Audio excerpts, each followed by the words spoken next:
অর্থ আর স্বার্থলোভী মানুষদের জন্য জীবনে যত কিছুই করুন না কেন, তারা কখনোই আপনার করাটা মনে রাখবে না। যত ত্যাগই করুন না কেন, তারা কখনোই আপনার ত্যাগের মহিমা বুঝবে না।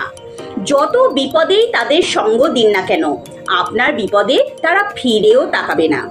এমনকি আপনাকে একাকিত্বের ডিপ্রেশনে ডুবে যেতে দেখেও আমি তো আছি এই কথা বলে মিথ্যে করে হলেও সান্ত্বনার বাণী শুনিয়ে সাহসও যোগাবে না। তাই অর্থ আর স্বার্থলোভী মানুষদের বর্জন করুন। যে যত আপনজনই হোক না কেন, জীবনে কখনোই এদের সাথে কোনো রকম ঘনিষ্ঠ সম্পর্ক রাখতে যাবেন না। খুব আপনজন হয়ে থাকলে দূর থেকে সম্পর্কটা হাই হ্যালোতেই সীমাবদ্ধ রাখুন। একটি বিষয় নিশ্চিত থাকুন, এদের সঙ্গ ত্যাগ না করলে আপনি কখনোই আপনার জীবনে ভালো থাকতে পারবেন না।